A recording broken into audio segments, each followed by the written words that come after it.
Welcome to The Explainer. Have you ever had one of those nights where you make a crystal clear, absolute decision to go to sleep, but somehow your brain convinces you to watch just one more episode? Next thing you know, it's 3 a.m., the laugh track is still blaring, and you're sitting there wondering, wait, why am I still watching this? It's totally relatable, right?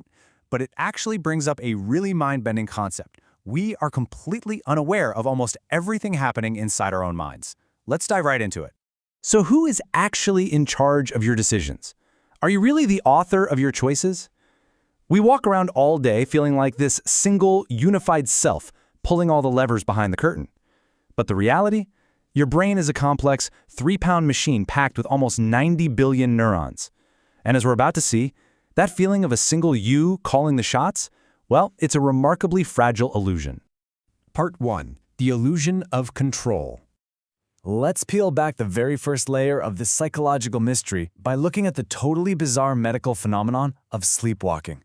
When someone sleepwalks, they can do incredibly complex things. We're talking walking, eating, or literally painting a perfect triangle on a kitchen wall. But how is that even possible? Well, while your motor and visual cortices are wide awake and moving your body around, the prefrontal cortex, which is basically the brain's decision-maker and conscious self-monitor, is completely, deeply asleep. You're acting out in the world, but your identity isn't actually in the driver's seat. See, consciousness isn't just a single glowing spot in your brain. It's more like a massive, dynamic conversation. When you're fully awake, your brainwave activity is diverse. It's exciting and crackling with energy. But under general anesthesia, that activity completely drops off into this dull, slow-rolling hum. The drugs literally alter the way different parts of your brain communicate. Conscious awareness relies completely on these different regions actively talking to one another. And if you disrupt that communication, the conscious hue essentially disappears. Take the thalamus, for example. Think of it as the brain's central communication hub, a massive way station for processing sensory information.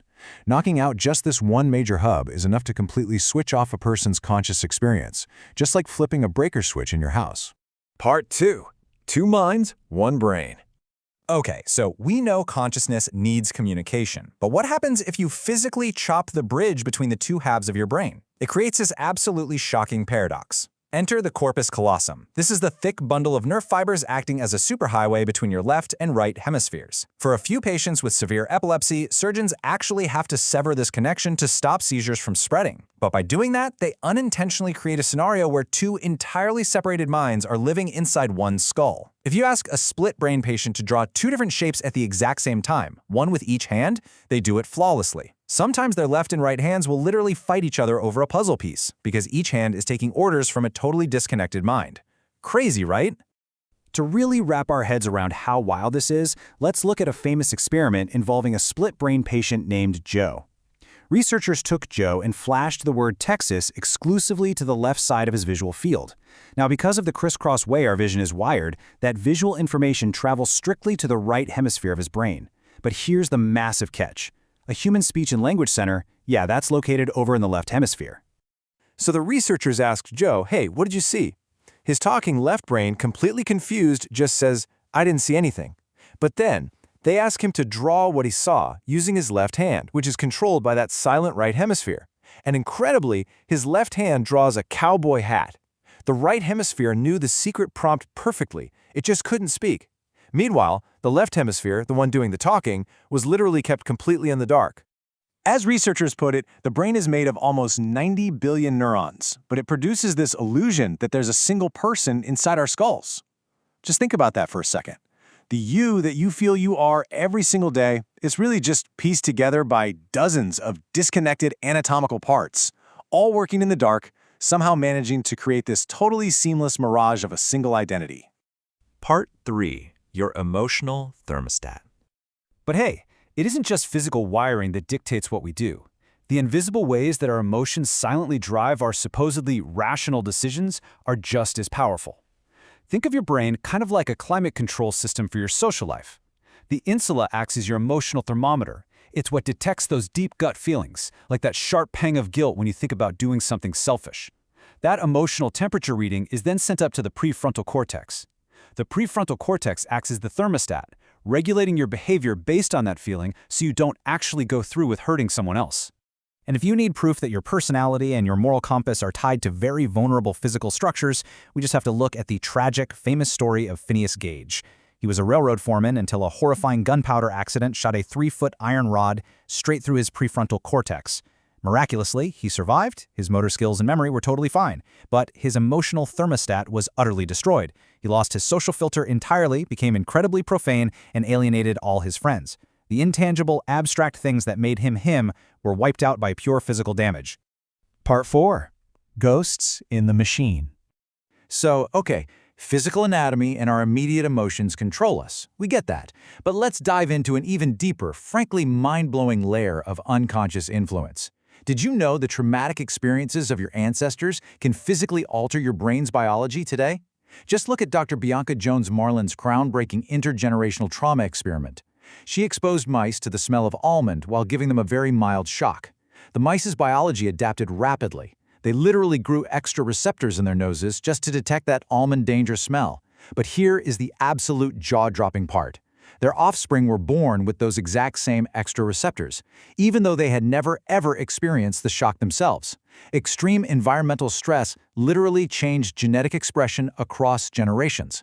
In a very real way, your unconscious mind is reacting to the ghosts of the past. Part 5. The Agency Trick.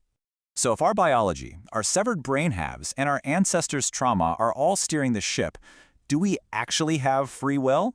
Well, let's challenge that core belief for a second with transcranial magnetic stimulation, or TMS. 50 milliseconds, that's the magic number. In TMS experiments, scientists asked subjects to simply move a finger whenever they felt like it. Using brain scans, the researchers could pinpoint the exact moment the brain initiated that movement, almost 50 milliseconds before the subject was consciously aware they had made the choice. The unconscious brain literally made the call before the conscious brain even got the memo. This brilliant, somewhat unsettling psychological phenomenon is called the agency trick. Basically, your unconscious brain initiates a movement. Your body actually does it, the sensory feedback goes back up to your brain, and then, and only then, does your brain retroactively say, oh yeah, I definitely chose to do that. Our deeply cherished sense of agency is, a lot of the time, just a retroactive storytelling trick. Your brain looks at what the body already did and convinces you that you freely chose it just to help you make sense of the world. Part 6. The Power of Letting Go. I know. That might sound a little existential and bleak, but let's resolve this mystery with an incredibly empowering twist. Surrendering our desperate need for conscious control is actually the ultimate secret to human creativity and flow. Think about it. Life is not scripted. Every single day you are reading from a teleprompter. You have to perform thousands of unscripted, improvised actions just to survive, have conversations, and navigate the world. To do that, we absolutely have to rely on our unconscious machinery. The absolute crucial key is learning when to let that machinery take the wheel. Think about a pro athlete who hits 99% of their shots in practice, but totally chokes under pressure during the championship game. Why does that happen? It's because they suddenly inject their self-monitoring prefrontal cortex into a physical task their unconscious body already knows exactly how to do. Now contrast that with a freestyle rapper operating in pure creative flow inside an MRI scanner. The scan showed their prefrontal cortex beautifully, completely deactivating. By letting go of that conscious self-monitoring, they unlock incredible, on-the-spot innovation. So, what's the takeaway for us? If you want to achieve peak performance, genuine joy, and deep creativity in your daily life, sometimes you just need to intentionally switch off that prefrontal thermostat. Turn off the inner self-critic. Trust those skills you've spent so much time deeply training. Just relinquish conscious control for a bit and allow your unconscious brain to perform exactly the way it was designed to. Actually, when you try to micromanage everything, your performance drops. The vast majority of your brain's heavy lifting is happening entirely outside of your awareness. And yeah, while it might be a little intimidating to realize you aren't micromanaging every single detail of your own mind, that unconscious you is still fundamentally you. So, I'll leave you with this. If you finally let go of the illusion of total control, what might your unconscious mind be capable of achieving today? Trust your multitudes, stop overthinking every little thing, and go find out. Thanks for hanging out with me for this explainer, and I'll catch you next time.